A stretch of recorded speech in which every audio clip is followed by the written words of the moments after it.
Hello viewers, this is Sensor Studio reaching you through the clouds of loss. I will provide an update on the Israel-Iran situation as of June 13, 2025. On June 12 local time, Israel carried out an airstrike operation targeting Iran's nuclear facilities and regime leadership. At this time, Israel attacked Iran using 200 fighter jets targeting more than 100 objectives across 17 regions as shown on the map. This is being regarded as the largest and most unprecedented airstrike Iran has ever experienced. Many areas were hit, with the military leadership suffering heavy losses, nearly wiped out, which is particularly notable.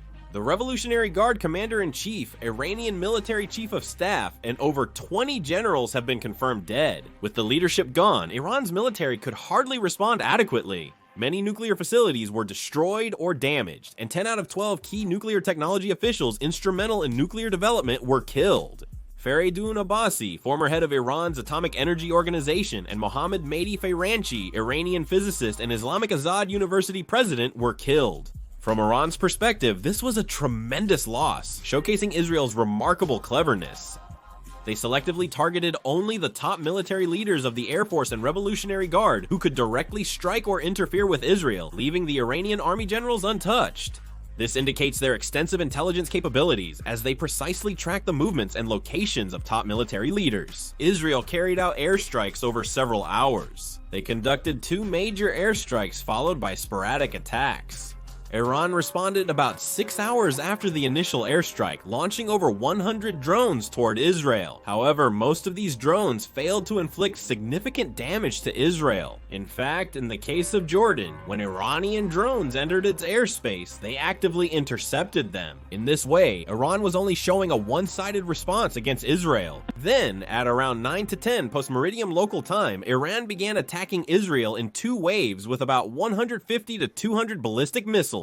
9 locations across Israel were hit, and as Israel's air defense system failed to intercept all of them, there were numerous casualties and damage.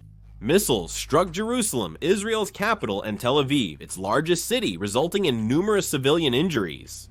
It is reported that about 35 people were injured. Iran claimed responsibility for an attack on the Ministry of Defense and intelligence agencies in Tel Aviv, but the footage shows attempts to strike civilian buildings as well. I think it's important to pay attention to this part. Iran has attacked Israel several times before. In the past, efforts were made to minimize civilian casualties. Now that no longer seems to be a concern. They're even launching missiles into areas densely populated with civilians. Most of the people injured this time are civilians as well. Seeing things like this, I think the situation in this war will only get worse. Iran seems to harbor deep resentment. Naturally, ground troops will not be deployed. Iran and Israel don't share a border, but there are many pro-Iranian militias throughout the Middle East. I think it's very likely that these groups will cause trouble not just in Israel, but in other countries as well.